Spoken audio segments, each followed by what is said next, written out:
Sukses itu mana? Ini pun mesti didudukkan. Banyak anak-anak ini salah pandang tentang kesuksesan. Sukses kalau rumah besar, sukses kalau mobil mewah, sukses kalau gelangnya emas, sukses. Akhirnya orang tertipu dengan itu semua dan ingin memperoleh itu dengan hasil yang tidak benar. Maka muncullah koruptor. Karena dalam pikiran benak isi kepala dia, saya baru sukses kalau rumah saya besar. Kalau rumah tidak besar berarti tidak sukses. Untuk mewujudkan itu, maka dia pun menjadi seorang yang penipu, pembohong, curang. Saya baru dikatakan sukses kalau mobil saya mewah. Kalau mobil tidak mewah, maka tidak sukses. Maka dia menipu, membohongi dirinya untuk mendapat itu semua. Ini pun kesalahan kita juga. Orang baru disebut sukses kalau PNS. Akhirnya kalau tidak PNS tidak sukses. Makanya pertanyaan orang, itu menantu kamu ya? Iya. PNS apa tidak? Ya kerja-kerja gitu-gitu. Karena dalam otak dia berhasil kalau PNS. Akhirnya saya jumpa di Jakarta, orang minta endorse. Ustaz, tolong endorsekan bisnis saya.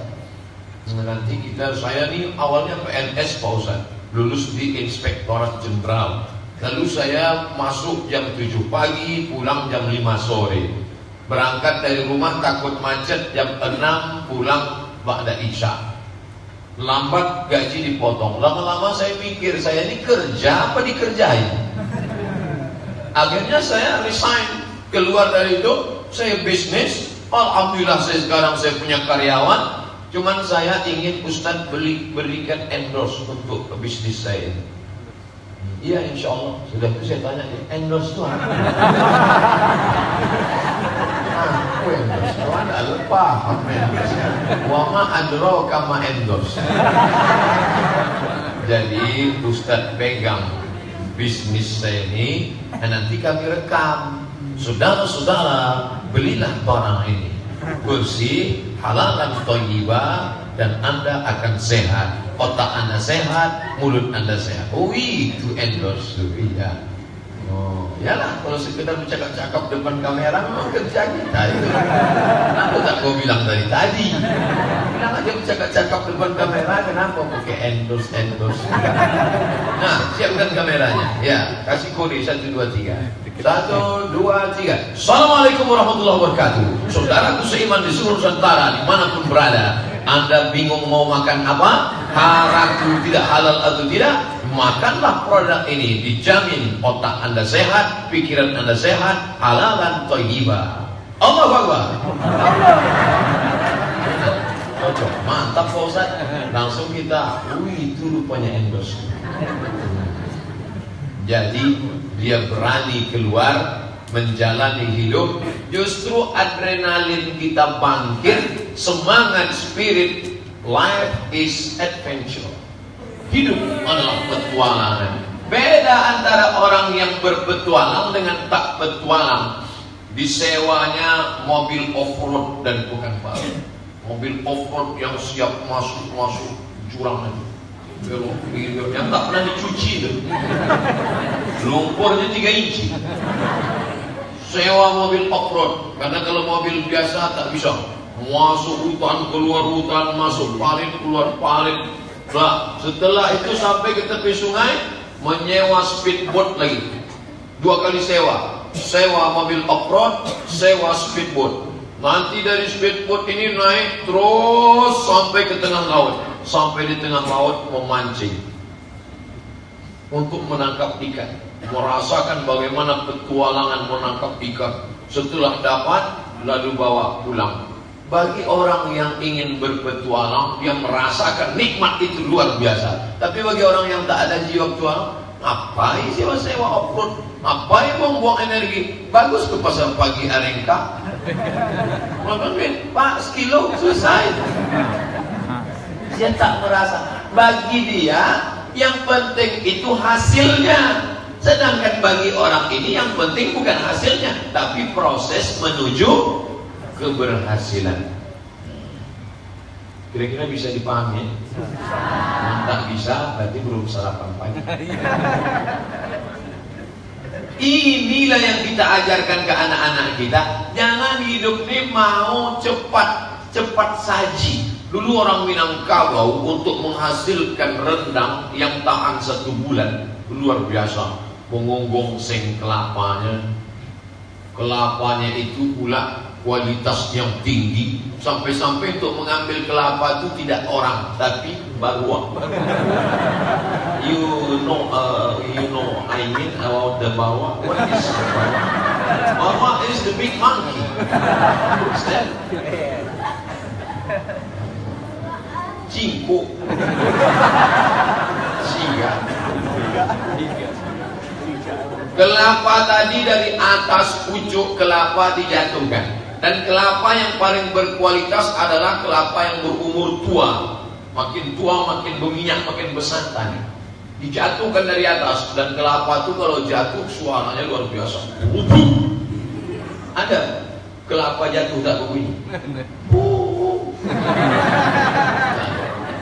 Jatuh kelapa itu dari atas. Setelah jatuh dikupas kulitnya. Mengupas kulit kelapa habis semua. Setelah kelapa dikupas, lalu dipecah batoknya. Batok kelapa itu dipecah dengan golok atau dengan pangkal kampak dengan kuat. Sekali pukul supaya retaknya sempurna. Pak, tak pernah orang mukul. Itu bencong. Pak, setelah itu dicongkel.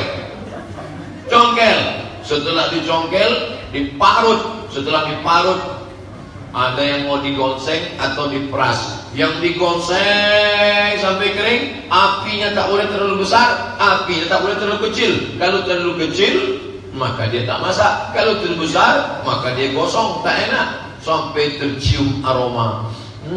Amazing.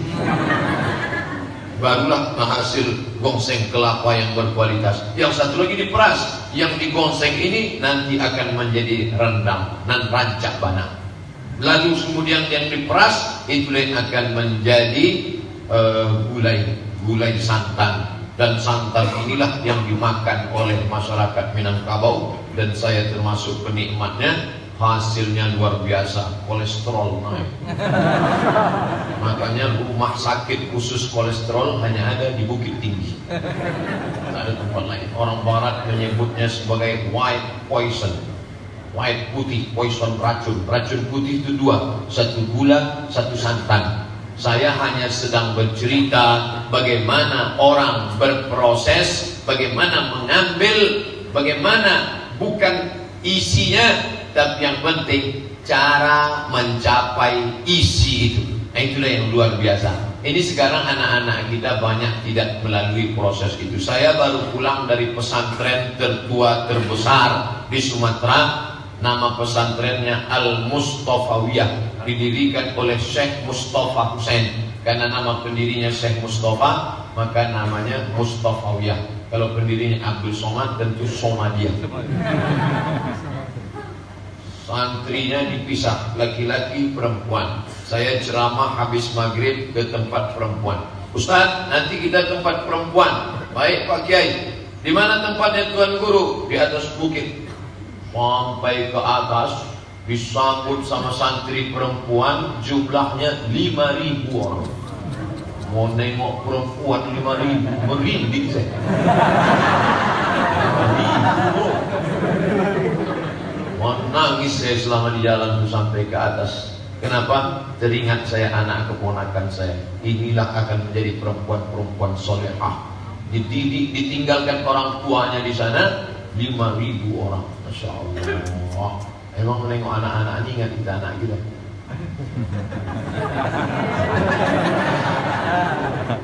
Gak usah dilanjut.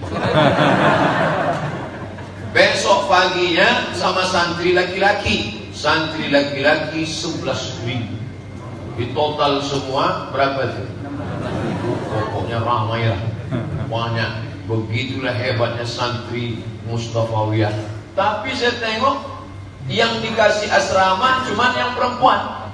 Yang laki-laki tak ada asrama.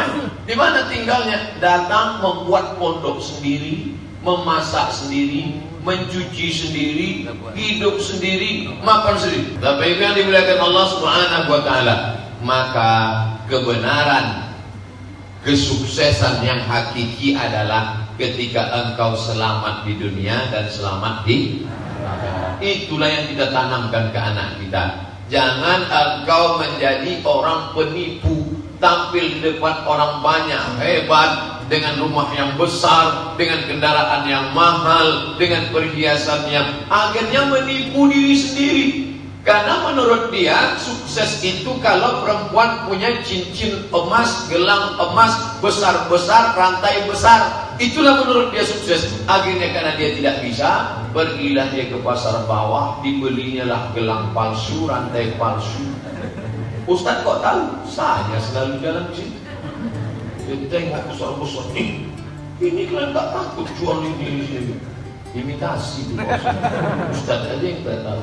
Dipakailah itu besar. Karena menurut dia yang namanya sukses itu kalau gelang besar, cincin besar, rantai besar. Dipakailah undangan. Kawan-kawan yang tak tahan nengok itu sakitlah jantungnya nengok. Sebentar-bentar nengok jam berapa ya? Gatal. Dengan bahasa kawan tak tahan, ayolah bang balik. Bukan di situ letak kesuksesan wahai anak-anakku yang perempuan.